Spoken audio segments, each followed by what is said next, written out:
Bloomberg Audio Studios. Podcasts, radio, news. This is Bloomberg Businessweek. Insight from the reporters and editors who bring you America's most trusted business magazine, plus global business, finance, and tech news. The Bloomberg Businessweek podcast with Carol Massar and Tim Stenovec from Bloomberg Radio. Hi, everyone. Welcome to a holiday edition of our Bloomberg Businessweek Weekend podcast. We hope you had a wonderful Christmas and are having a happy Hanukkah and Kwanzaa.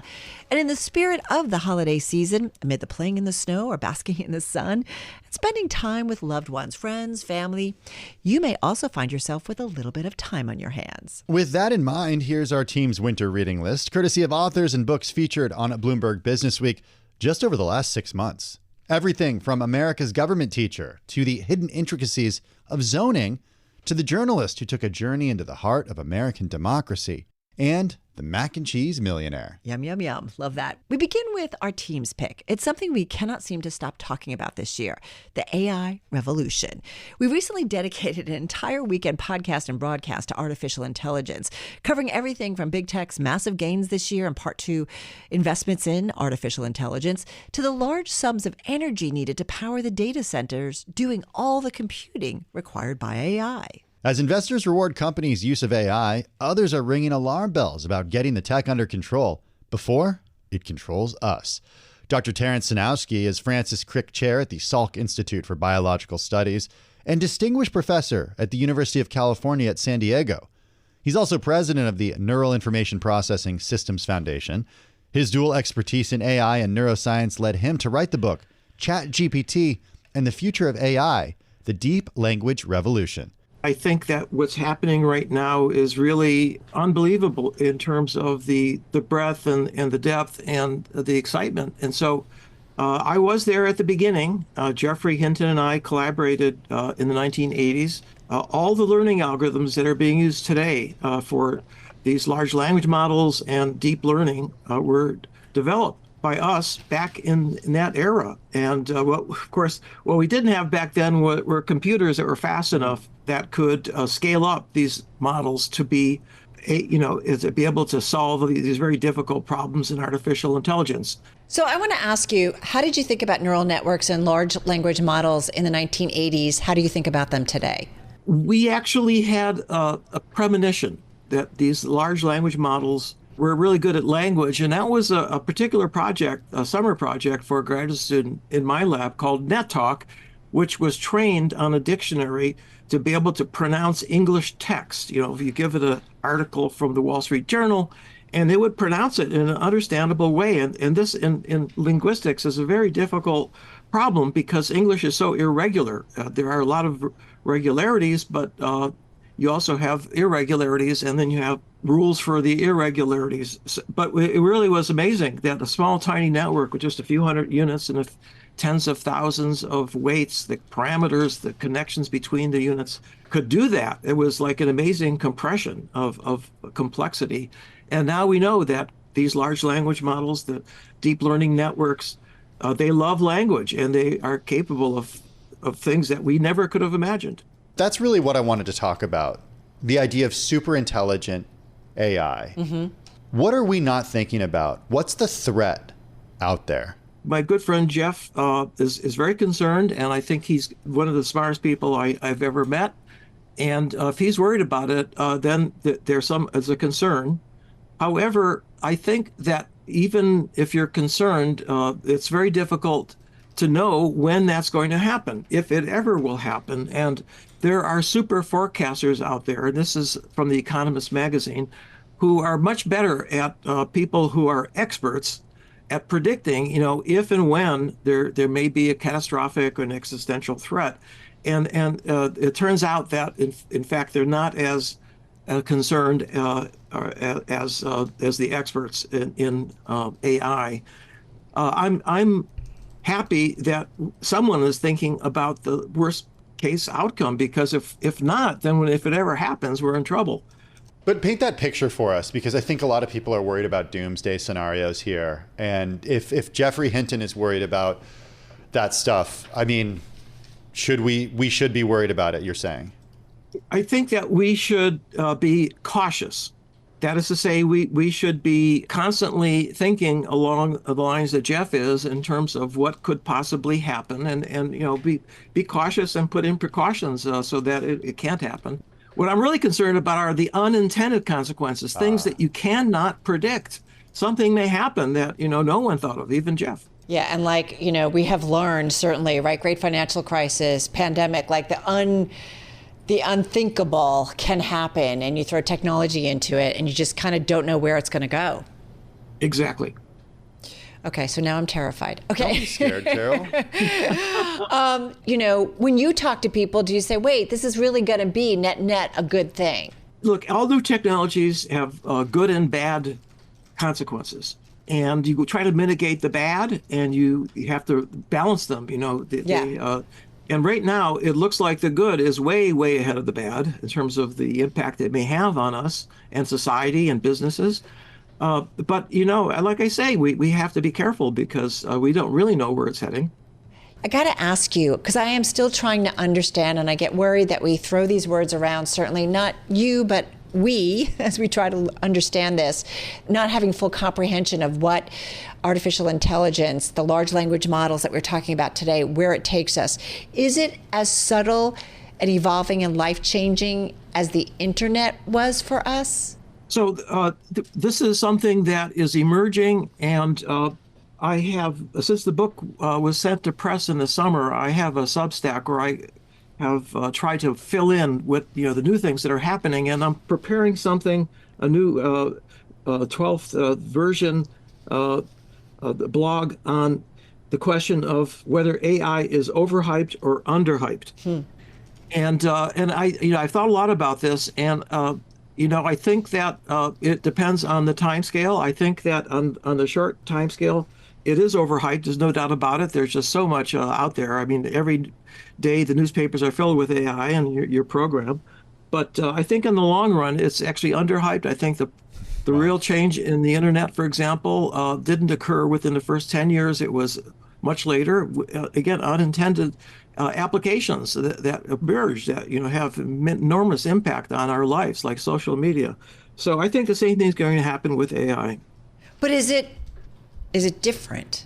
Like the internet is not, I wanted to say comfortable, but it's not, because there's some really bad things that happen, and we know that, right? And that's the battle we have with social media, and we want to talk to you about kind of regulatory oversight of AI in a moment. But I'm just trying to understand, it does feel so seamless and just such a part of everything we do. But it hasn't necessarily replaced a ton of jobs. It's created jobs. It's replaced some jobs, I guess you could say. I'm just trying to understand, like, on what scale do you put it? You mentioned the internet. So is it apples to apples, or is it something else? No, well, first of all, it uses the internet. So I mean, right. That's like the machinery that you need to reach to scale up and reach a large population. But it's more intimate than the internet in the following sense, that it talks to us, right? I mean, it's as if an alien landed on the Earth and could talk to us in English, and it knew everything about what humans' history, everything. And the only thing we can be sure of, it's not human. But it's really quite remarkable. Let me give you one example of something that I was really surprised at. When they did a study of whether people who needed cognitive therapy preferred real humans or AI, they preferred AI, which was really quite remarkable. I didn't expect that. And part of the reason is that the AI is not judgmental like humans. Well, wait, but doesn't it depend on the data? Like we talk about... It wasn't getting trained on judgmental data. Actually, it's a good question. What was it trained on? I think that it was fine-tuned with... data from real subjects that were talking with a doctor. Wow. But even without that, I'll tell you something, again, is shocking, is that it is actually empathy. These large language models can empathize with humans. And why is it? How is that? Well, it actually absorbed a lot of text out there, novels, letters, and Reddit and so forth, and where empathy was being part of the discussion, and so it absorbed that too. Well, I wanted to hear a little bit of your thoughts on what we heard from Elon Musk. He actually participated in a surprise conversation at the Future Investment Initiative to discuss the future of AI. It's most likely going to be great, and there's some chance, which could be 10 to 20%, that it goes bad. The chance is not zero that it goes bad, but overall, one could say that the cup is 80% full is one positive way to look at it, maybe 90%. Okay, 80 or 90% positive. The question I have for you, Professor, do we need an international regulatory body? Do we need the largest, most powerful governments around the world to create some sort of standard to ensure or help ensure that this goes the right way? Well, as you know, in the UK, they have passed an AI Act, which is like 100 pages long and, incredibly detailed, and it's already obsolete. AI is just moving, blasting forward, and, you're trying to catch up with it. But I do believe that it's absolutely essential that it be regulated, and it should be regulated by people who are building it. The government, is in the business of protecting people, and we'll see how that plays out.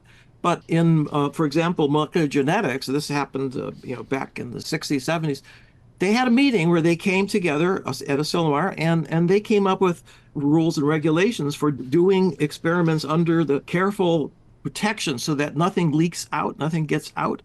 And I think we need to do the same. Okay. So when does, as you said, 10 years for the internet to really kind of make its impact and presence really known and maybe, integrated into our lives? So is it a decade before we see LLMs and AI at this level integrated into our lives? We are at a stage that aviation was at when, at Kitty Hawk, the Wright brothers made the first flight. It was 10 feet up and 100 feet long. And that really was the, something that then took decades and decades to build. And the most difficult thing, by the way, that airplanes, design of airplanes had to solve was control. How do you make it go where you want to go without crashing? And that's something that, again, is like what we're going through right now with AI. And yes, it will take decades. It's not going to happen overnight.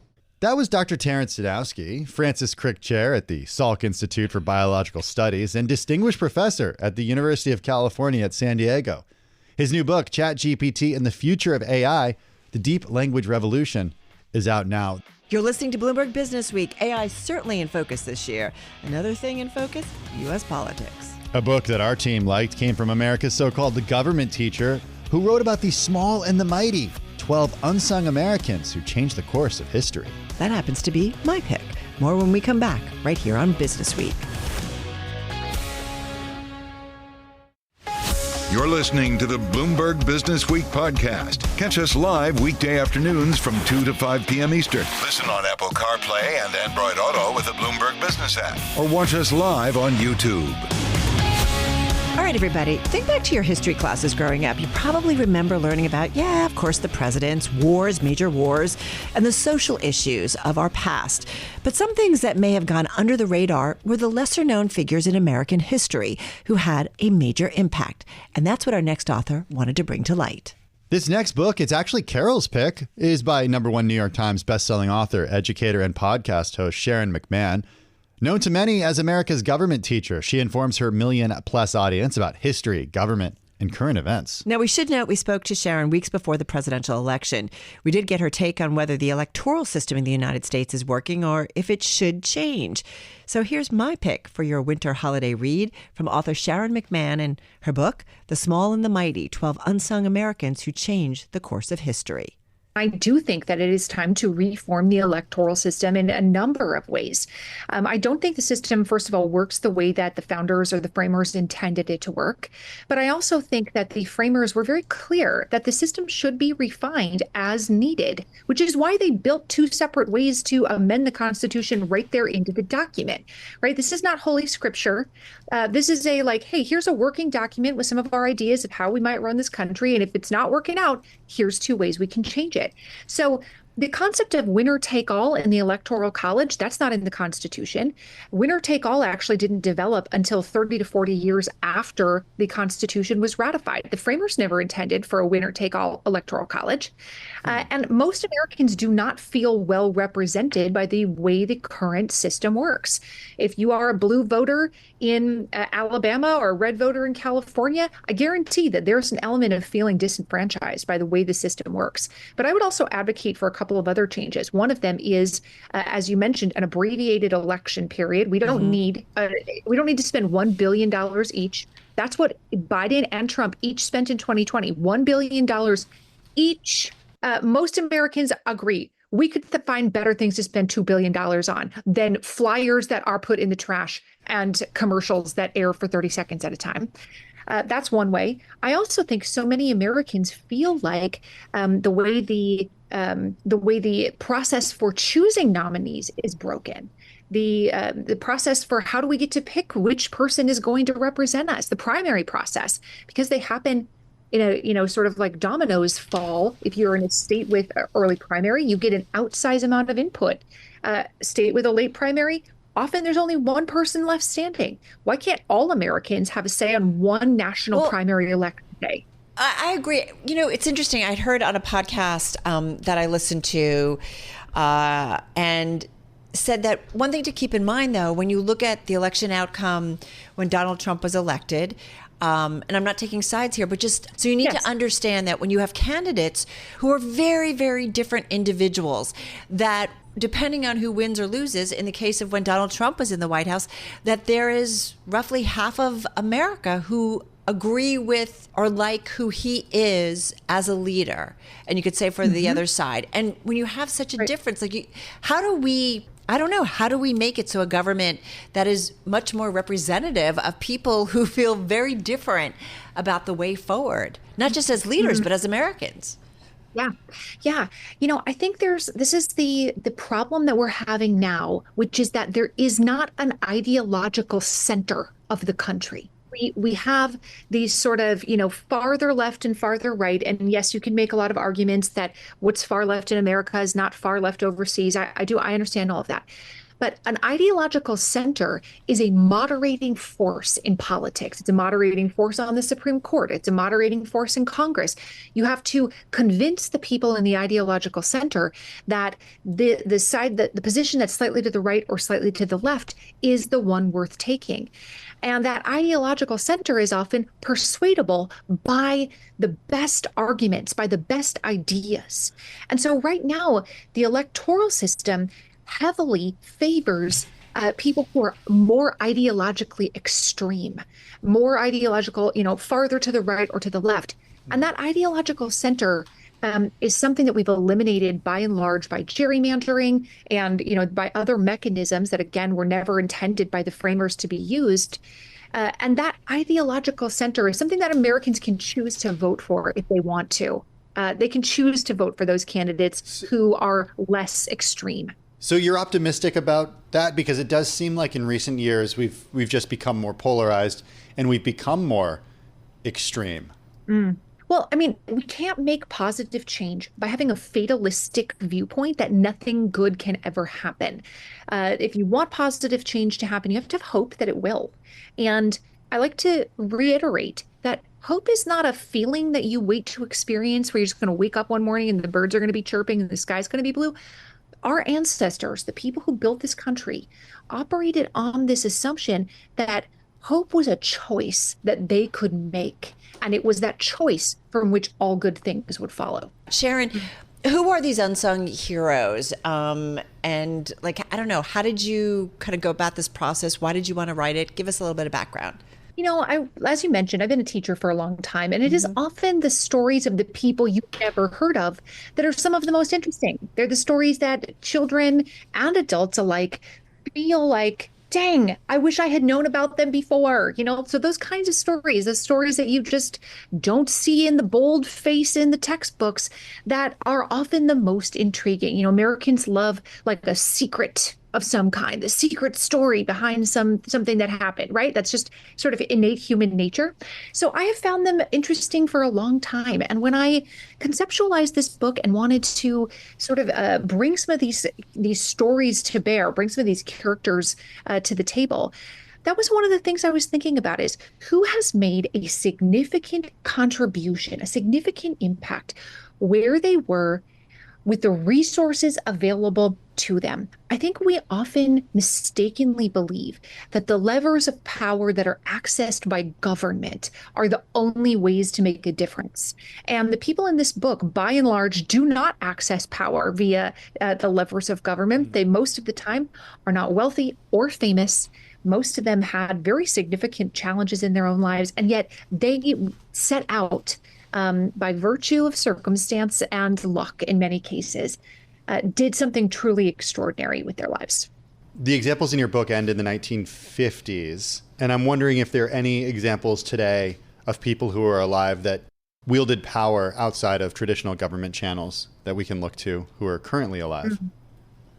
Well, there's many of them, of course. Whether I would put them in a book is another story. Good point. But of course, like Elon Musk is a great example of somebody who, who doesn't belong in my book, of course, but he's a great example of somebody who is using a tremendous amount of power outside of the levers of government.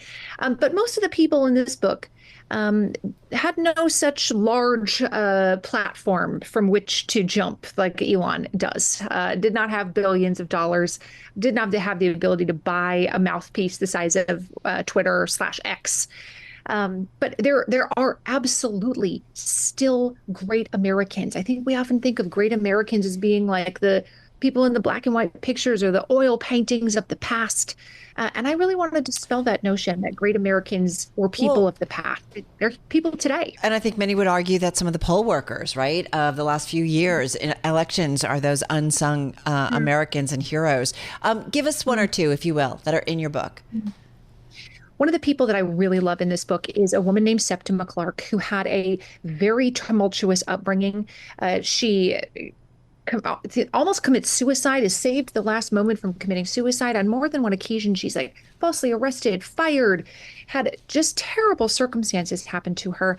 And she's eventually let go from her job as a teacher. And it is being let go from her job that allows her the time to start teaching adults.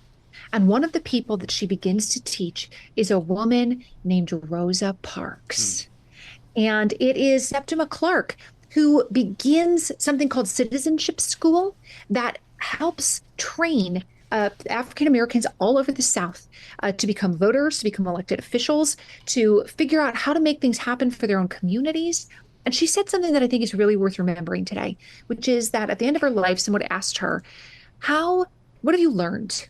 And she says, I have learned that I can work with my enemies, because you never know when they might have a change of heart at any moment. And what a sentiment that I feel like we really need today, because in an era where we just delete and block people we don't like, Septima Clark was out there working with her enemies because she knew they could have a change of heart at any moment. Hey, I'm wondering, Sharon, about whether or not you're concerned that stories such as these get buried in the fights about U.S. history that are happening across the country, the book bans, the changing of curriculums. I don't think that my book is going to be banned necessarily, but I absolutely... Not your book necessarily, but where their stories appear outside of your book, yes. where, students not learning about these people. I absolutely do. I absolutely share the very real concern about the sanitizing of history, because history is full of amazing things, but it's also full of many, many difficult things with which we must grapple. And that exercise of grappling with our history is an important one. It's an important one for our own intellectual development, and it's an important one for our own reckoning with our country. How can we be better if we don't know where we've come from? One of the things, and I'm going to give this props to one of our producers, Cece, who's sharing. Are you a Gen Z? More or less. She's okay. More or less. Millennial, I guess. She's young, though, or younger. In terms of how do we get, what are your thoughts about getting Gen Z to vote, getting them to the voting booth, actually participate in this election? Is it about education? What is it? Yeah, I think Gen Z is actually really motivated to vote. More than millennials were motivated to vote when they came of age, certainly more than Gen X or boomers when they came of age. I think Gen Z is uniquely motivated to vote this election season. And I think they are one of the demographics that is very significantly undercounted when it comes to polling results. Do you know any Gen Zers that answer the telephone? No, they don't answer the phone. So their ability to poll Gen Z is very, very limited. So in terms of how to motivate them to show up, I think we're doing it. I think understanding the gravity of an election like this is important. That was Sharon McMahon. Her book, The Small and the Mighty, 12 Unsung Americans Who Changed the Course of History. Still ahead on Bloomberg Businessweek, from raging wildfires and atmospheric rivers to powerful and unusual hurricanes. It was another year of extreme weather with no end in sight. The author of Slow Burn, The Hidden Costs of a Warming World, joins us for another one of our memorable book picks of 2024. This is Bloomberg. You're listening to the Bloomberg Businessweek podcast. Listen live each weekday starting at 2 p.m. Eastern on Apple CarPlay and Android Auto with the Bloomberg Business App. You can also listen live on Amazon Alexa from our flagship New York station. Just say, Alexa, play Bloomberg 1130. We continue with our holiday reading list to pick number 3. It comes courtesy of our Bloomberg Businessweek Weekend of Remote broadcast producer, Sebastian Escobar. Also, all around, just great guy. I'm just going to throw that out there. That's not in the script. Are you saying that because he's listening right now? Oh, hey, Sebastian. I see you there. Hey, Sebastian. He says this next book helps put into perspective the real costs of climate change, not just from the possible mass extinction of communities and the world as a whole, but more about the everyday implications of global warming here and now. Sebastian's choice comes from Dr. R. Ji-Sung Park, assistant professor at UPenn's School of Social Policy and Practice, as well as an environmental and labor economist, who argues that climate change headlines often miss some of the most important costs that we just don't see, and how climate change already affects everyone and may act as an amplifier of inequality. Like what happens to people downwind of wildfire smoke, or to children who cannot attend school because air quality is so bad. Yeah, we know the economy and inflation were front and center on most Americans' minds during this year's election, also this past week with the Fed meeting. But according to a Pew Research survey, 80% of Americans say climate news makes them feel frustrated by political disagreements over the messaging on the issue of climate change and thus creating more political division. That's something Dr. Park says is only making the issue worse. He caught up with Tim and Bloomberg's Katie Greifeld to talk about his book and Sebastian's pick, Slow Burn, The Hidden Costs of a Warming World. When we talk about wildfires, typically what's most salient and visible are the flames, right? They burn down homes, they force us to evacuate. That's very destructive. But at least according to recent research by researchers at Harvard and Stanford and elsewhere, the hidden costs associated with wildfire smoke may be just as damaging, if not more so. The last numbers that I saw suggest that, maybe dozens of people have died due to wildfire flames in the past several years in the United States. But the estimates are that anywhere between 5,000 and 15,000 may have died every year due to the additional air pollution caused by the wildfire smoke, which, as you may know, can travel large distances. So that's just one example of the many hidden costs. I mean, just to take a step back, one of the reasons why I wrote the book is as you mentioned, climate change has become such a visceral issue, but it's also a very complex issue, and we all need sort of simplifying mental heuristics to help us think about it. And for better or for worse, I had the observation that a lot of the discussion around climate change has tended to have sort of a black or white kind of almost fatalistic hue to it, and it's useful to think about climate change, of course, as sort of an insurance problem, right? How are we insuring against the risk of potential planetary catastrophe? That's obviously one important way to think about it. But one of the additional mental heuristics that I certainly hope we can add to our toolkit is to think of it as a slow burn, right? As not so much an imminent crisis for, all of life on planet Earth, but more of a slow burning kind of degradation of quality of life crisis that is already unfolding, sometimes in visually salient ways, but often in hidden ways. Well, if you think about it as a slow burn, what does that mean in terms of addressing climate change? Because it feels like, with so many things, there's this big dramatic event and then there's all this urgency created around it to address it. If it is a slow burn, do you think that takes the urgency out of trying to combat this problem? Yeah, I mean, that's certainly a risk. And that's probably one of the reasons why, there's so much disagreement about how we should communicate climate change, the politics behind it. It's always been contentious. A good argument for at least jolting us out of our complacency, via images that are more, salient and some might argue extreme. But I would argue that if you believe in, evidence-based policy, and if you believe in the public's ability to understand and digest even some modicum of data, the data kind of speaks for itself almost overwhelmingly now. That even if you think about just the economic consequences of the slow burn aspect of climate change, putting aside the sort of distant potential annihilation prospect, the data suggests that it makes cost benefit sense from a societal standpoint to aggressively reduce emissions. Now, how we communicate that, who we communicate that to, in what settings, I'm not an expert in that, and I'm sure that will vary. But if you care about just understanding the basic economics behind, the cost benefit, the social cost benefit of reducing greenhouse gas emissions aggressively, which is what is needed, right, to slow the slow burn, the data sort of speaks for itself at this point, I think. Well, how do you think about I think the conversation we're having today is going to be a lot different than the conversation we would have had 2 weeks ago, because now Trump has been elected to another term. He's now tapped former New York Congressman Lee Zeldin as EPA chief. This is somebody who's a climate skeptic. How do you think about the federal government and the new administration playing a role in everything that you're talking about? Yeah, that's a great question. I wish I had a crystal ball. I was speaking to one of my colleagues the other day we were just speculating, okay, like how durable do we think the provisions of the Inflation Reduction Act and other legislative measures on climate change that were passed during the Biden administration will be over the next 4 years? And we weren't sure. I don't think anyone is sure about that. I will just say there's a lot of uncertainty there, but my read of the data also suggests that there's a lot of momentum that is more a product of a combination of previous policy and technical change that I imagine will be in the background regardless of what the specific policies are or not taken in this coming administration. So maybe that's room for a little bit of hope. I'm wondering how you think about government role here versus the role of the market versus the role of individuals. It's a big issue.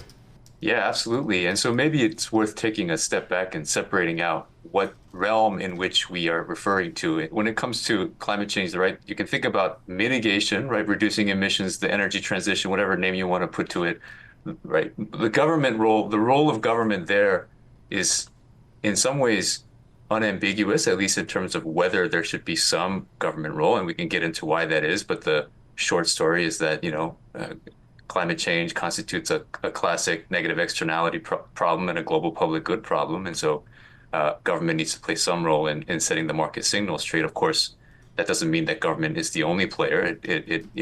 There's a huge role to be played by the private sector. We could also talk about what is the government's role in adaptation. I mean, that's just one example of many ways in which, we can expect ongoing climate change, regardless of what we do in terms of emissions reductions, how climate change will affect our quality of life. And what the government role is there in terms of helping us adapt to those risks is less clear, I think.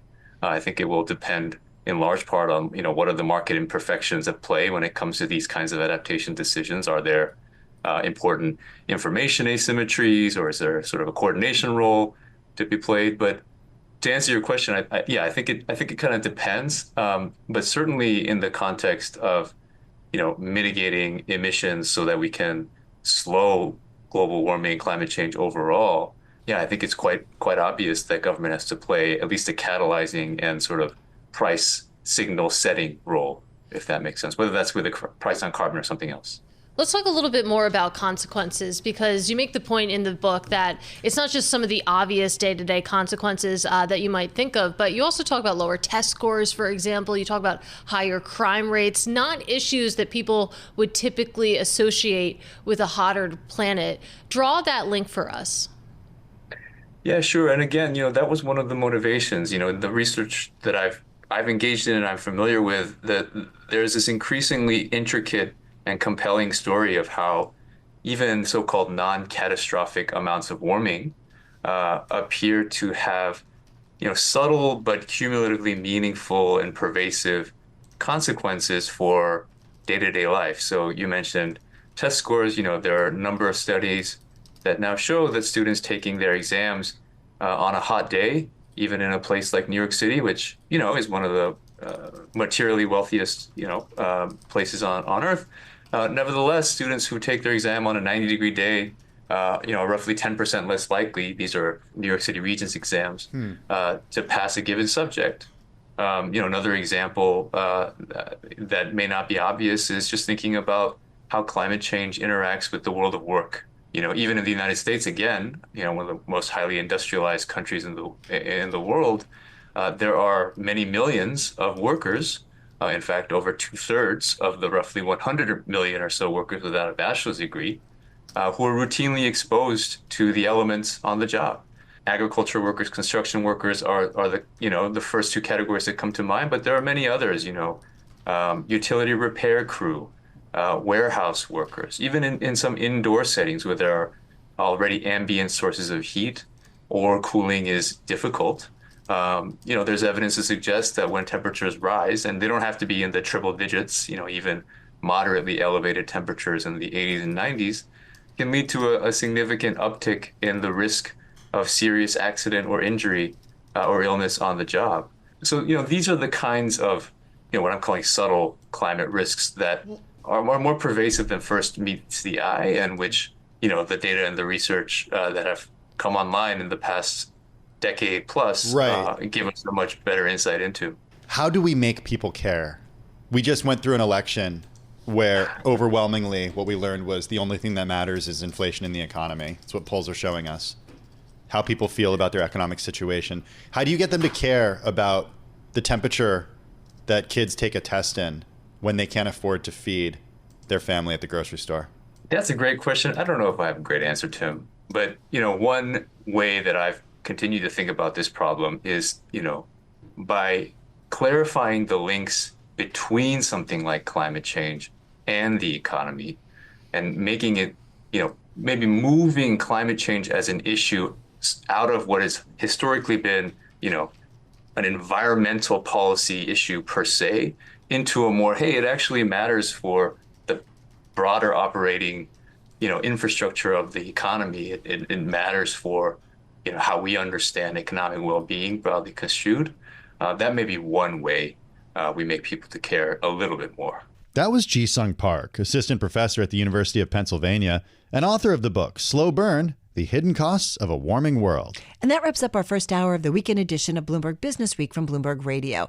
Our holiday reading list continues in the next hour with more picks, including an eye-opening exploration of one of the little-known levers that controls our world, zoning codes, and a call to arms for using them to improve American society at every level. Plus, Frank Berry and his wife traveled across the U.S. in an RV into the heart of American democracy to find what binds Americans together in this divided time. And our producer Paul Brennan's favorite, The Mac and Cheese Millionaire, a book about one woman's quest to fall in love with her job and then ended up transforming the restaurant industry along the way. This is Bloomberg Businessweek.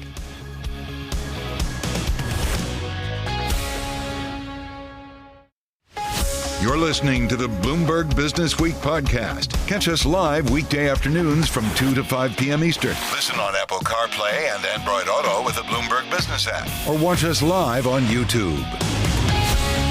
Plenty ahead in our second hour of the weekend edition of Bloomberg Businessweek.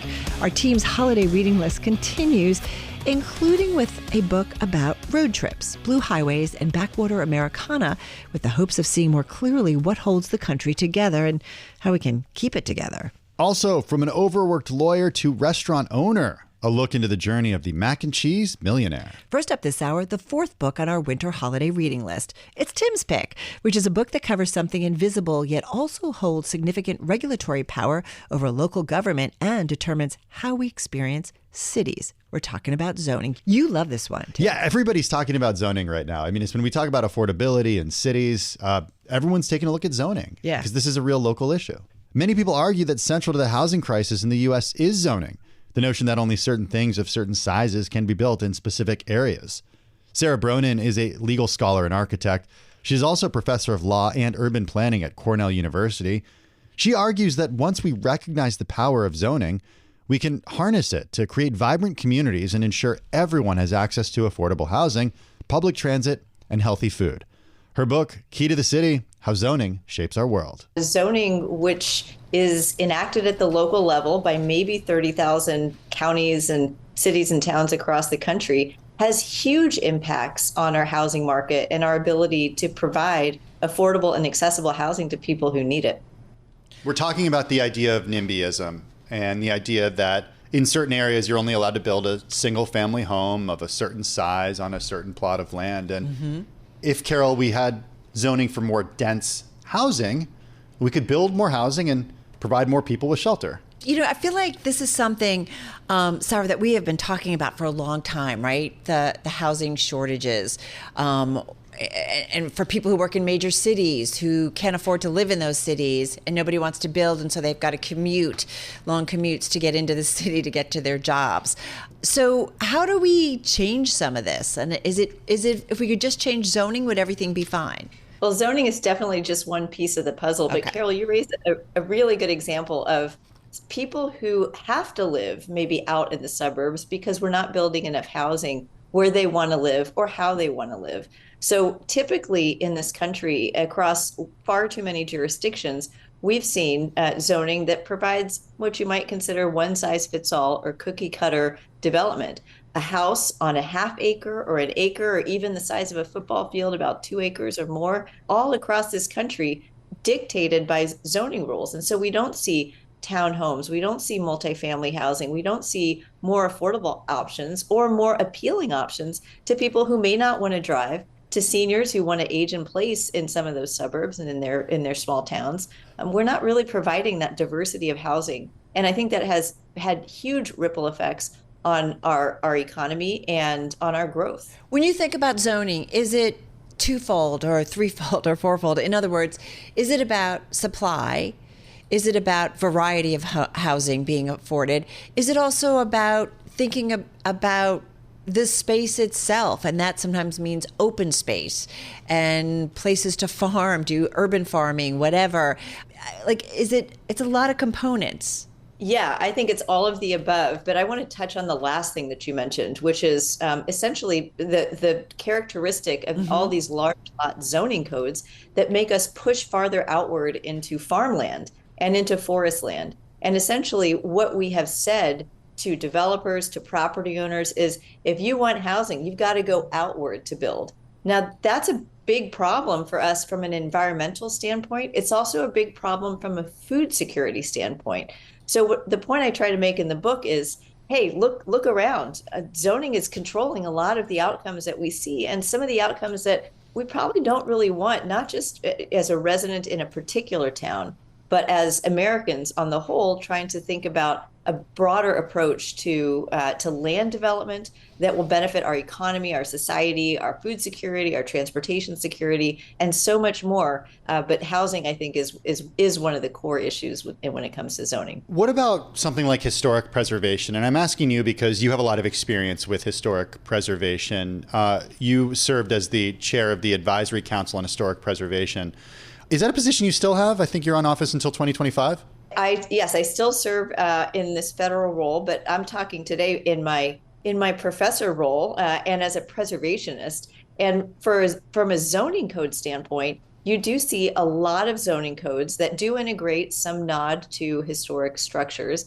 And right. I think what we love most about historic neighborhoods is, they're lively, they're dynamic, they've got a lot of mix of uses, and they're beautiful. And to the extent that zoning can encourage that kind of formula, they don't now too often, but to encourage that, and maybe to recreate and support the historic neighborhoods we have, all the better. But is there this tension there between preserving history, but also making sure that you rezone something for the future? I mean, if you're thinking about, there's a lot of dialogue about preservation being in tension with housing development in particular. Yeah. But if you look actually at the research, so I'll put on my professorly hat and say, I will say you have a lot of different hats. I think it's fair to say. A lot of hats. Just to say that, the research has shown that historic districts in cities, including New York City and LA, are denser than non-historic districts. And why is that? It's because typically in historic neighborhoods, we've always allowed historic buildings to grow and change. If you think about, before zoning was imposed about 100 years ago on lots of towns that already existed. And so, you have that layer. And one of the things that I've noticed, I have a project called the National Zoning Atlas that logs zoning codes all over the country. One of the things I've noticed is that zoning codes have often gone reversed how a neighborhood initially developed. For example, many zoning codes on what you might consider a historic Main Street say no housing on the upper floors. Well, that's exactly how those buildings developed, and that's what made those neighborhoods so vibrant and so attractive. Zoning 50 years ago might have said, okay, no, this is 100% commercial uses. You can't put housing up. But that was a bad idea. We should go back to that historic mixing. We should go back to a 24/7, concept of some of these places, so that we can really, I think, revitalize those communities. This is super interesting. What? Well, I wasn't joking when I said she has a lot of hats. She's an architect. Mm-hmm. She's an attorney.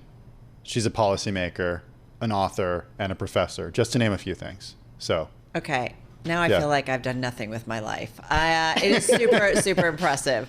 Having said that, I'm listening to you and I feel like, so what? I live in a historic neighborhood, and there are rules when you do things, and it's as the years have gone by, the rules have gotten even tougher, and that has to do with adding on and all that kind of stuff.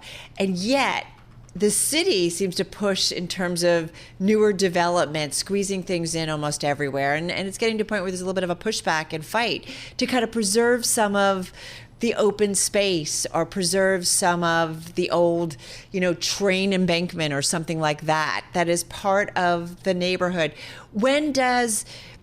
what's the right balance in how you think about development that is needed, maybe in terms of housing, but then there's overdevelopment that just makes it not a great place to live? How do we assess that? Zoning can be a really good tool for providing and protecting for open space, especially in urban environments. And you can zone for open space, you can zone for parkland. As I point out in the book, you can zone for street trees and the kind of environmental infrastructure that actually can benefit us and make us healthier, make us calmer.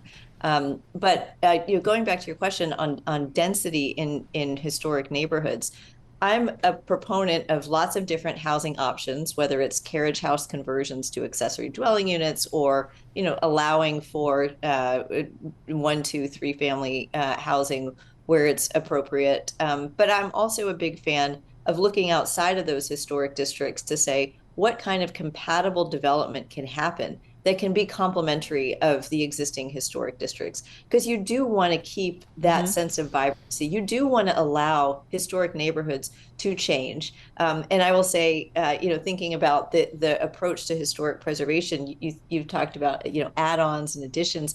There's a whole other set of rules, historic preservation rules, design control rules that layer on top of zoning, and that I've argued in other work is maybe sometimes too restrictive when we think too much about the materiality of a place and not about sort of the long-term goals of the community and the people who live there. Yeah. And I think housing is one of those places where we could stand a little bit more flexibility when it comes to those design rules. I'll also just add, I don't know where you live, but places like New York City, places like Hartford, where I chaired the Planning and Zoning Commission, have really taken a look at a different kind of historic building stock, and that's industrial and manufacturing building stock, and try to figure out ways to rezone that for housing. Lots of cities have often sort of adopted a zoning code and then left it there for decades. I think that has really hurt the revitalization, redevelopment of industrial neighborhoods and these big mill buildings and factories that aren't well positioned. We don't have the same kind of manufacturing demands anymore, but often they're in a neighborhood which had worker housing around it. So thinking about those historic buildings, repurposing those, I think is also an important thing for cities to do. You were saying something about Gowanus and the conversion from an industrial area to a residential area and the challenges that the area is dealing with toxic chemicals.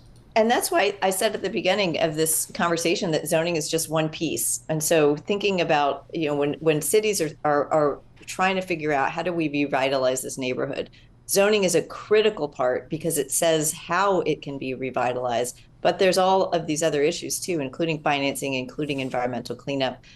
You tackled it in New York City at Gowanus with a huge rezoning and done some cleanup and seen a lot of development happening and on the way. I use Baltimore in the book to talk about a different kind of industrial rehabilitation effort that's happening in the Remington neighborhood there. And different cities at different scales are trying different things. But in all of them, when you're thinking about revitalizing a neighborhood, reviving its economy, making new connections, making neighborhoods more accessible, zoning is an essential part of the discussion. I want to continue kind of with our some other places around the country. Having said that, I do want to ask you, might it be a city like Atlantic City or Detroit where revitalizing it continues to be year after year a struggle?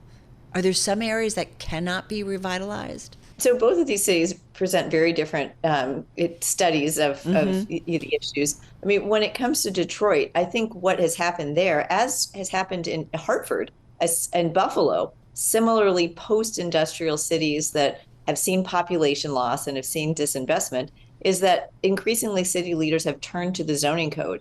In Detroit's case, lots of different uses allowed in places they weren't before, as well as urban agriculture. You see that in Hartford, again, where I work. In Buffalo, you saw, and in Hartford, you see elimination of minimum parking requirements, which impose significant costs on new housing. Those moves have really helped to encourage new investment because developers know with greater certainty exactly how much money they'll have to spend in order to get a development over the finish line. And also thinking about things like process improvements. Zoning codes can be thousands of pages long in the case of New York City. And believe it or not, Boston is at the very top of the list at, I think, 3,800 pages of zoning code. That I think comes with it inherently a complexity.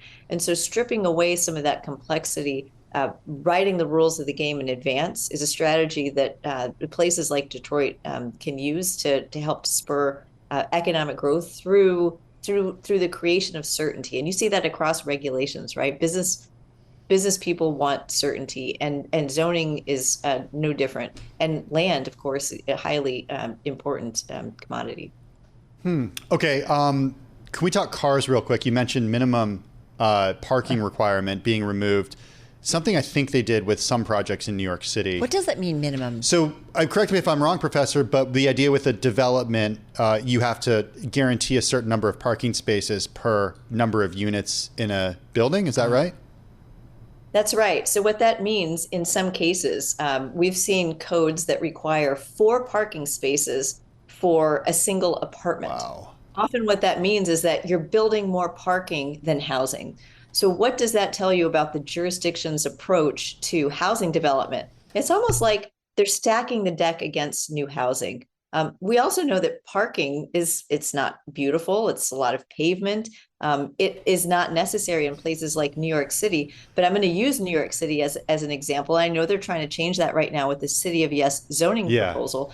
But right now, overwhelmingly in New York City, a place where I think the majority of residents don't have cars or don't use them regularly, there are minimum parking requirements in the vast majority of land in New York City, including in Manhattan. Wow. We've just posted New York City to the National Zoning Atlas. It's at zoningatlas.org if anybody wants to check it out. And you can see where those minimum parking requirements exist. And it's not the way that we should be developing our cities. We should be promoting lots of different kinds of ways of moving around because, again, not everybody wants to drive. Not everybody can afford a car. Well, it's a perfect segue.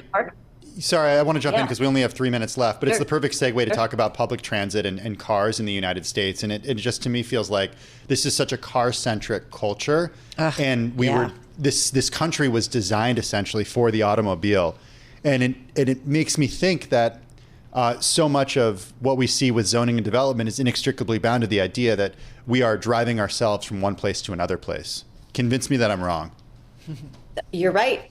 Oh, Is that what you wanted to hear? No, that's not what I wanted to hear. And I think it has huge negative consequences, not only on the environment in the form of sprawl, which we've talked about, but also on our health. And I use in the book an example of a neighborhood in Hartford where you have a thoroughfare that was rezoned in the 1950s when we thought, oh, suburban commuters is exactly what we need to provide for, and zoned for gas stations and parking lots and strip malls and fast food joints. And guess what happened? That's what that particular avenue became, to the detriment in the form of asthma, in the form of obesity-related illnesses of people in the immediate neighborhood. And so just in that one story, you see the power of zoning to completely reshape a community, an urban community that had been built out, a century or more ago, that area with beautiful buildings on it, walkable, and so on. And a lot of that got changed over. I think it's a 1950s, 1960s mindset. But again, too many zoning codes have just been sitting there with these cumulative effects on us now that we need to really revisit. Sarah, I just got 30 seconds left here. Climate change, how is that going to probably upend zoning codes in some ways? Just quickly. Zoning is allowing far too many things to be built in places we have no business building. We are doing research on sea level rise with the National Zoning Atlas. We're going to be seeing a lot more data on this come out. And I think to the extent that we are making these little decisions at the local level, we've got to start broadening this out and saying, how are zoning codes affecting our ability as a nation to respond to climate change? And I think our answer will be, unfortunately, we're not. But we can do better, and that's the hope that I try to put forward in the book. We can always do better. I agree with you. Sarah Bronin, she's professor of law and urban planning at Cornell University. Her new book, Key to the City, How Zoning Shapes Our World. Great stuff in it, the book. She takes you to Ames, Iowa. She takes you to Alabama. She takes you to Vegas, Georgetown, some specific situations and stories when it comes to zoning around the country. So really cool check stuff. It out. Yeah, exactly.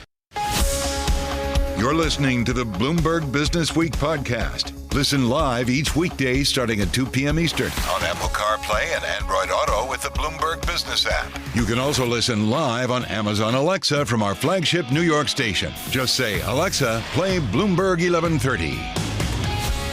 Now let's get to our fifth pick on our team's holiday reading list. This one comes from our team's video producer, Elizabeth Cedrin, who liked the story of a trip along the back roads of the United States known as the Lincoln Highway. If you don't know what it is, you're about to find out. It's all in a book by Frank S. Barry, who took a road trip with his wife. Frank Barry is a Bloomberg opinion columnist and member of the editorial board covering national affairs.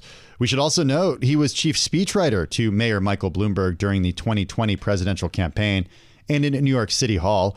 Michael Bloomberg, of course, the founder of Bloomberg LP and Bloomberg Philanthropies. Now, Frank Barry's mission of wandering America with his wife to understand what binds our country together despite the great political divide is all in his new book, Backroads and Better Angels, A Journey into the Heart of American Democracy. He spoke about that journey with Bloomberg's Matt Miller and me. Back in 2016, when the country seemed to be coming apart at the seams, I was looking for a different way into the story that everybody was talking about, which is what's happening and why is the country so divided. And I wanted to go exploring what holds the country together. And I stumbled across this thing called the Lincoln Highway, which, as it turns out, starts here in New York in Times Square and runs all the way across the country to San Francisco. And it was the first road to connect the two coasts. It was dedicated in 1913. And so I thought, what better way to explore what holds the country together than by channeling the spirit of Lincoln and driving this road? Now, it didn't happen because life got in the way, but the pandemic came along in 2020, and my wife and I realized this was our opportunity. It was now or never. Was it snap judgment, no problem? Your wife said, yep, I'm in? It took a little work. It wasn't quite that quick, but she was all in, and it did happen really quickly. We had never driven an RV before, and so we had to move quickly. And 25 feet, 2017, Winnebago. Exactly. We decided it was the biggest RV we wanted to drive and the smallest RV we wanted to live in, but it had everything we needed: a bed, a kitchen, a bathroom, and off we went. I mean, obviously, you had a job to do. You weren't just driving and sightseeing. That's right. You wanted to stop and talk to important people. How did you choose, with whom you would speak, and, how do you set up? I feel like you had to have a tour manager in order to organize everything. I wish I had had a tour manager. It was very much happening on the fly. I didn't have a lot of time to put it together, but I wanted to talk with people who would represent a cross-section of the country, people from all different backgrounds and working all different types of jobs and in different industries. And I wanted to talk with people who had interesting stories to tell that would represent what I was after, which was this better sense of what holds us together. And so in some cases, the people we spoke with, of course, were just spontaneous, people we met along the way, always interested to hear those stories. But I also would reach out to people before we arrived in town and ask, do you have time to sit down? Sometimes it was a civic leader, sometimes it was a business leader, sometimes it was a farmer, sometimes it was an activist. And the good thing about the pandemic, to the extent there was a good thing, is people had more time on their hands. Everyone's schedule was interrupted, and people were really generous with their time. We found it just kind of once everybody got up and running and being on air and working from our homes, everybody was accessible because everybody was home. That's right. I do want to ask you, your first interview, who that was, and I also want to even take one more step back. Why the Lincoln Highway? Yeah. So the Lincoln Highway to me represented it was a hopeful idea in 1913 when there was no road across the country. It was a way to stitch the country together, a way to encourage more people to see more of the country. I think that's still something that we need more of today. At a time when we talk about flyover country, the Lincoln Highway was kind of the original idea of combating the notion of flyover country. And so we left on September 11th from New York City. And you purposely chose September 11th? We did, because having lived in New York on September 11th, it's impossible not to carry with you the spirit, I think, the spirit of unity that we all felt in the aftermath. And so that's what I wanted to take with us and to try to channel. And so my first interview on September 11th was actually with the mayor of Jersey City, Steve Fulop, who was downtown as I was. My home city. You didn't get very far. It didn't get very far at all. I'm a Jersey person, but it's where I live now. You started in Times Square and you drove to Jersey City. You're like, hey, stop here. Stop here. First stop, yeah. And we stopped. There's a Lincoln statue in Jersey City, a great one. And so I had a great conversation with him about his 9/11 story. He was working downtown as I was on that day. He ended up joining the Marines, and he talked about his journey from there and what led him to end up running for office. So what about when you actually get into flyover country? Because you're still a long way from it in Jersey City, okay? I mean, you haven't even got to the Newark airport yet. You gotta start somewhere. So like when you get to the real America. No, it's all real. Who are you talking to in the heartland, though? Well, as all people from all different walks of life. And so, the heartland also includes Chicago. The Lincoln Highway runs through big cities and small towns. But in Ohio, I spoke with a farmer, Chris Gibbs, who had a real interesting story. A friend of mine introduced me to him. He was a lifelong Republican, very active in Republican Party politics. Grew disillusioned with the party under Trump, decided to become an independent. And in doing that, he found something happened he didn't expect, which is he lost most of his friends. And that was a really tough story to hear. But it was representative of how personal politics has become, I think. And a lot of people have a version of that where we've lost friendships over that. The good news of his story is he didn't give up. He decided to become an independent, and as it turns out, the Democratic Party asked him to chair the local county party committee, and he's now doing that. I'm just trying to get to the other side because, we're here in New York. When we put together a two-sided panel, neither one likes Trump, right? When you talk to a Republican, you're talking to one who doesn't support Trump, but Yeah. yet half the country does Yeah. support Trump. Yeah, well- and I imagine you left this, bubble in order to get in touch with that other half to find out what these hillbilly elegy people were all about. So did you run into any? Well, of them? of course we did. Lots of Trump supporters, and saw Trump signs all along the route. Lots of them. But my purpose was not to try to explain other people to readers, right? This was not hillbilly elegy. I wasn't trying to do that. I was trying to let people speak about their own experiences in ways that would remind us of what holds us together. And so to give you one example of a Trump supporter, a really strong Trump supporter I spoke with, two, husband and wife out in Arizona. When we made it to the end of the Lincoln Highway, we kept going. Two ranchers. And they talked about how difficult life had been for them under the Obama administration because of a change in a EPA rule, and the difficulty they were facing because of an EPA rule that would require them to fence their ranchers. It's open range, require them to fence their road, and it would have cost $2 million. I said $1.6 million. I said, $1.6 million to put a fence up? Granted, it's a big property. And he said, well, I could do it for $60,000, but because of federal regulations, it would cost me $1.6 million. And so that's an example of someone who, and I think the more you listen to people's stories about why they support the other party, the more understandable they become. Did you find most people were willing to talk? Absolutely. In fact, almost no one said, I don't want to talk or I don't have time. People were really forthcoming and welcoming. Did you? Oh, go ahead, Matt. Well, no, I'm curious about the Winnebago side of it, because I would love to do that. Also, I've never driven an RV. Well, talk about when you first got it, right? You had to go to, was it Tennessee? No, where'd you go to pick it up? So we bought it used, and a woman in Florida was kind enough to drive it halfway. So I met her in North Carolina. Oh, North Carolina, Yep, forgive me. picked it up, had no idea what I was doing, got in the driver's seat, feared that I had bit off more than I could chew, and kind of did. But at that point, it's too late. And so we drove it back to New York, and then off we went. But yeah, neither of us, my wife nor I, had driven an RV before. We had never lived in an RV. You parked it on the street in the city? Well, we brought it upstate for a few days, and then we brought it back into the city. But no, I never actually. In fact, we walked the first mile of the Lincoln Highway from Times Square to the river, and then we got a ferry and picked up. It was on the other side. Yes, it was on the other side. Yeah, smart move. Yeah. We're a young country, a young democracy, right? We've definitely seen our moments of strife. We've had a civil war. After talking to people, do you have more hope? A lot, yeah. I came away really optimistic, actually, and full with hope. Partly because that's what I heard from people when there was a lot of frustration I'd hear from both Democrats and Republicans about how divided we were.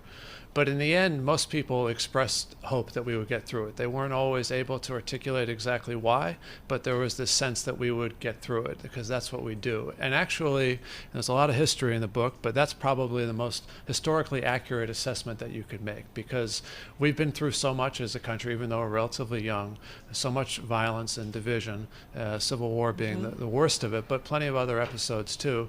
But we've found ways to get through it, and part of the story of the book is highlighting those ways, the kind of the values that have led us out of the dark times.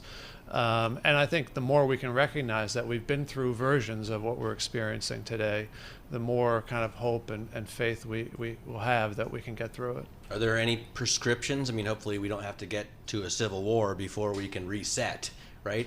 How should we deal with this division? Well, there's a lot, I think, that we can learn from Lincoln, and that's why he's the perfect guide for the trip. And so one thing to keep in mind is, Lincoln in the 1850s, as the country was heading towards civil war, said of white Southerners, they are just as we would be if we were in their situation.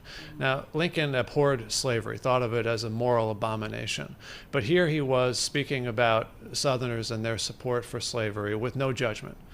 And I think that is something that we can learn from, because today there's so much judgment about the other side, and so much kind of quickness to decide that the other side is not just wrong, but they're evil. And I think the more that we can recognize that we're shaped by our circumstances, and that that different points of view can still hold valid perspectives, to not assume that we are entirely correct, that others have valid viewpoints, the more that we can try to hold the whole thing together. The forces that are dividing the country right now, and you see it anytime you pick up social media, you see it on your phone, but you hear it in conversations, and you sense it in people's anxiety.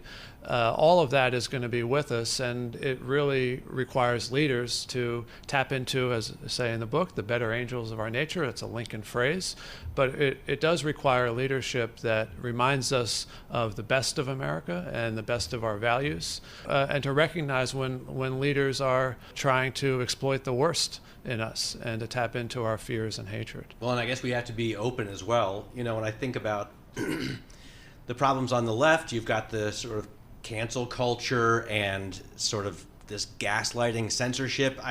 I'm sure a lot of people on the right feel that they can't speak or be heard because they're not allowed to say how they feel. Absolutely. I couldn't agree more. And that's something I speak with people in the book about, that also is a threat to democracy. And sometimes Democrats fall into the trap of thinking that threats only exist on the right, and that's wrong. They exist on the left too, and that censorship that you're talking about is a big part of it. And I heard that from people in different parts of our journey, the fear of speaking their minds. Mm-hmm. And a lot of times that fear was on the left because of either facing personal or professional repercussions for stating their opinion. That's a really unhealthy thing in a democratic society if people feel afraid to express an opinion. Does academia make it worse? I used to think about one of our producers said, that's what college is. You say stupid things and then you learn. Yeah. And we don't do that anymore. Or if you do, the penalties are incredible. Yeah. Are you talking about professors or students? I'm talking about both. No, but you know what I'm saying? Like it was an environment. Both are capable of saying stupid things. You know what I'm Yeah, college should be a place where you make mistakes and learn and grow. But also, any community should have a level of forgiveness and understanding that we're not going to see things differently. And the desire to shame and punish people for being on what someone views as the wrong side of an issue is really counterproductive to a civil democratic society.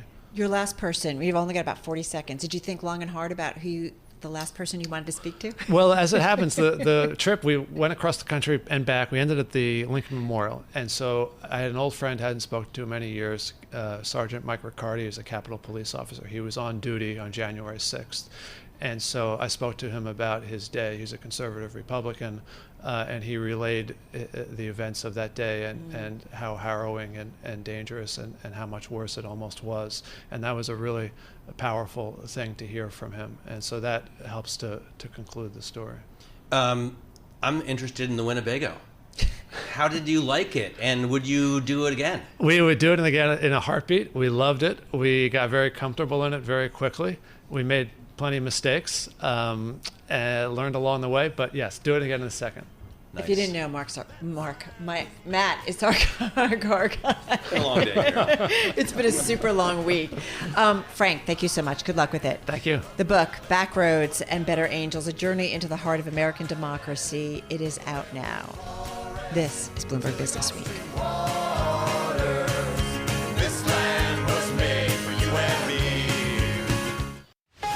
You're listening to the Bloomberg Business Week podcast. Catch us live weekday afternoons from 2 to 5 p.m. Eastern. Listen on Apple CarPlay and Android Auto with the Bloomberg Business App. Or watch us live on YouTube.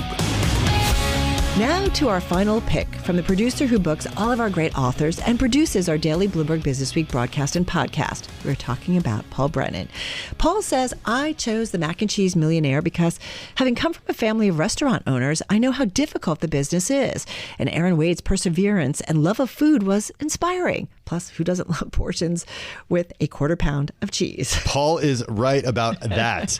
The book is all about Aaron Wade, who quit her job as a lawyer to start a restaurant. Now she calls herself, quote, the world's leading expert on macaroni and cheese. Erin is author of the book, The Mac and Cheese Millionaire, Building a Better Business by Thinking Outside the Box. She joined me alongside Bloomberg Daybreak Europe co-anchor Stephen Carroll. I began my career with a huge passion for food and had, cooked in restaurants, but found that it was a really dead-end job. The pay is low, the treatment is not great, so I just did not see a future for myself. So I decided to go to law school and do what, generations of lost people with no direction have done and become a lawyer. But I didn't love it. So I actually got fired. Turns out you're not good at what you don't like doing. And I decided I wanted to create the restaurant that I wish that I could have worked at. So not just was it a love of my family recipe of mac and cheese and wanting to bring that to the market, because I just didn't see that being filled anywhere. There's like pizza restaurants, barbecue, but not mac and cheese. But I really wanted to focus on how do I create the kind of workplace that I wish, the kind of restaurant that I could have worked in, and what do I need to do that? So what in particular did you want in terms of making it the place that you wanted to work at? What was it that needed to be different? My book is filled with a lot of trial and error. I think the truth is I didn't know. I knew what I didn't want to do, right? But sometimes it's harder when you haven't had the example set of what you do want to do.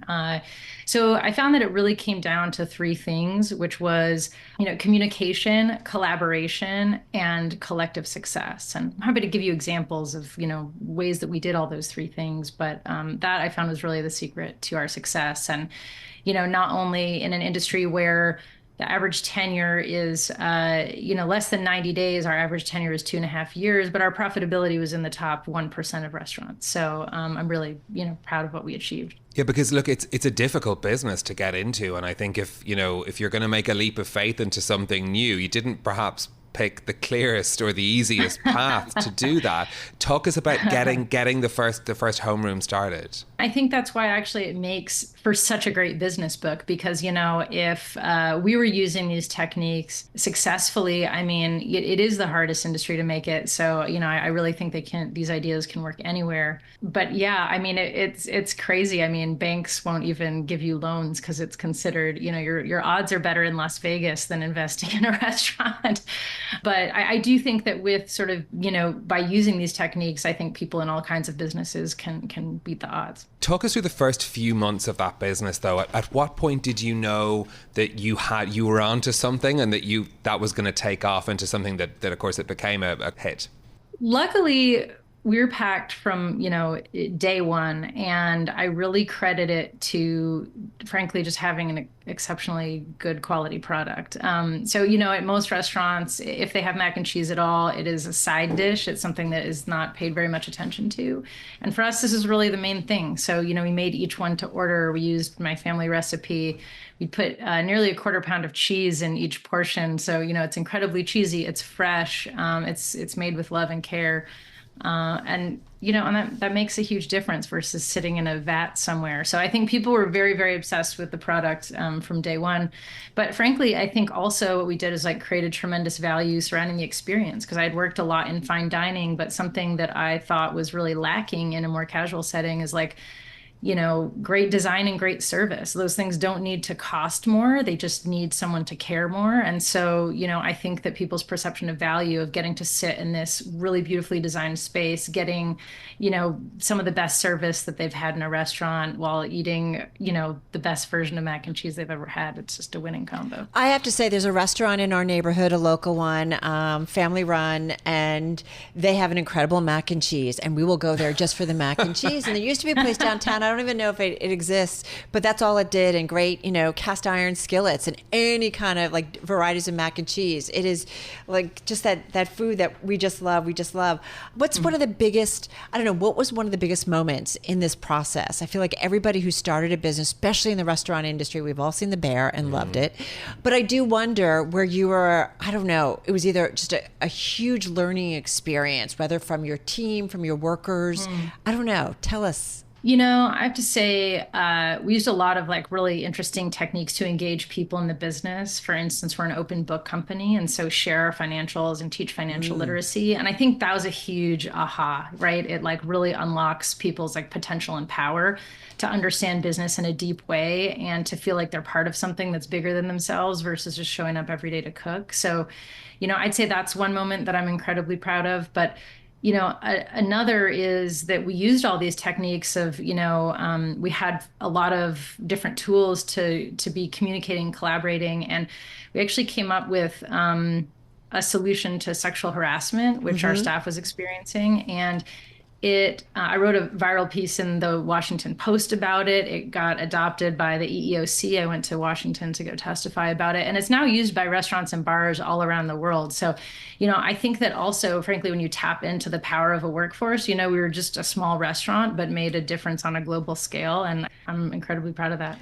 But talk to us a little bit more about that, like how you came to realize that something needed to be done differently. Well, I was approached by a number of female servers at the restaurant who all were complaining. And honestly, they said they'd worked at a ton of places and this had happened everywhere. This was just the first time that they thought maybe someone would actually do something about it. And so I did what I usually do when someone brings up a problem, which is include them in the solution to it. So,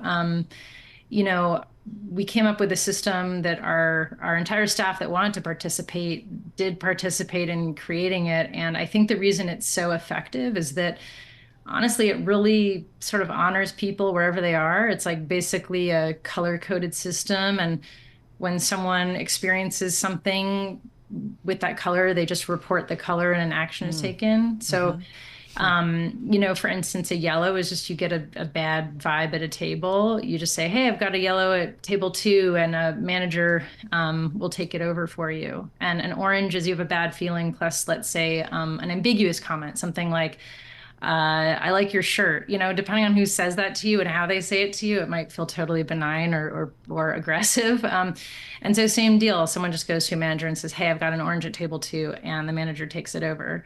And with a red, that's someone saying something overtly sexual or touching a staff member. And in that case, again, the staff member just says the color, and then the manager is required to kick the person out. And, I think what's so cool about the system is that, guests honestly don't know it's being used on them. So it's very customer friendly.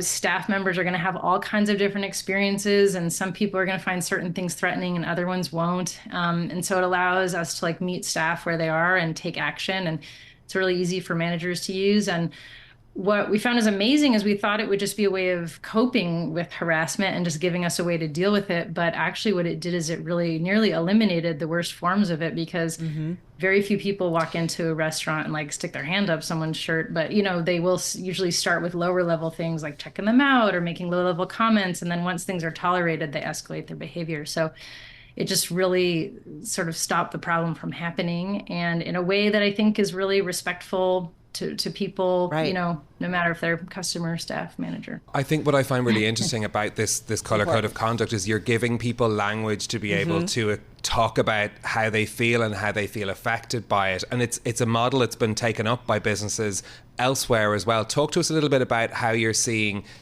what you've heard about how the color code of conduct's being used outside of your business. Yeah, I mean, I've gotten just fabulous feedback. And actually, one of the most fun parts is there's plenty of people that use it that I'll never know, but I'll walk into a bar and I'll find one of our posters on the wall. Or wow. I went to speak at a conference, and it was all these, bar owners from across America and the globe. And I was so surprised because at the end of my session, I didn't, I wasn't getting a ton of questions. And I was like, what is happening here? And then I asked people to raise their hand if they had known of the system or if they use it in their bar. And everyone raised their hand. And I was like, oh, okay, cool. So I wonder, does it help? I think people... This is an industry where there's a huge staff turnover, right? And I wonder how much that's helped towards staff retention at a time, we talk so much about the tight labor markets, and we know that hospitality is one sector really affected by that. Has it helped you to keep good people on your staff? Oh my God, 100%. I mean, to my point about sort of all the tools in the book, right? If we can use them, then anyone can, because I think, something really missing from the conversation right now about the labor market and what to do is that, in my experience, the most meaningful things actually don't cost money. They just take time and care, right? We are constrained. There's only so much we can pay people when we're charging folks $10 for mac and cheese, right? That's just true. It's not going to be the most highly paid job of someone's life, probably. But, there's so much you can do that makes work an enjoyable place to come to and meaningful and purposeful. And I think those are the things, honestly, that, make life worth living. One of the things that I really liked about your book and your own story as well is you're talking about wanting to fall in love with work. And do you think that we need to be in love with what we do in order to succeed? I mean, in my experience, yes. I mean, I'm really smart, and I was working as a lawyer and I got fired, and I don't think it's an accident. I found it very hard to be good at something that I didn't like doing, versus something I'm passionate about. My worst days as an entrepreneur have been better than my best days as a lawyer. But, I think it's a real gift, to wake up and enjoy going to work. And it's one I didn't, previous to starting my own restaurant, think was possible. So I guess I just wanted to communicate to people that I do think it's possible. And I try to give them tips and tools for, how to find that passion within yourself, how to pursue it, how to create spaces where other people can too. Because I think, honestly, we spend more of our lives at work than in almost anything else. And if we don't enjoy it, what are we doing here? That was Erin Wade, author of the book, The Mac and Cheese Millionaire, Building a Better Business by Thinking Outside the Box. Our thanks as well to Bloomberg Daybreak Europe co-anchor Stephen Carroll for co-hosting When I Was Out. And that wraps up our weekend edition of Bloomberg Businessweek from Bloomberg Radio. We hope we gave you just a few books to enjoy and maybe think about over the holidays, something to read. Thanks so much for joining us. Be sure to tune in to Bloomberg Businessweek Monday through Friday, starting at 2 p.m. Wall Street time on Bloomberg TV, Bloomberg Radio, and on Sirius XM channel 121. And you can listen to us on Apple CarPlay and Android Auto free in the Apple App Store or on Google Play. You can also watch our daily broadcast on YouTube. Just search Bloomberg Global News. We're simulcast on Bloomberg Originals, available at Bloomberg.com/originals and streaming platforms, including Roku, Amazon Fire TV, Samsung TV Plus, and more. Find our Bloomberg Businessweek podcast at Bloomberg.com, Apple, or wherever you get your podcasts. And the latest edition of the magazine is available on newsstands now at Bloomberg.com and always on the Bloomberg terminal. I'm Tim Stenovec. And I'm Carol Massar. Have a good and safe holiday week and enjoy it. This is the Bloomberg Businessweek podcast, available on Apple, Spotify, and anywhere else you get your podcasts. Listen live weekday afternoons from 2 to 5 p.m. Eastern on Bloomberg.com, the iHeartRadio app, TuneIn, and the Bloomberg Business App. You can also watch us live every weekday on YouTube and always on the Bloomberg terminal.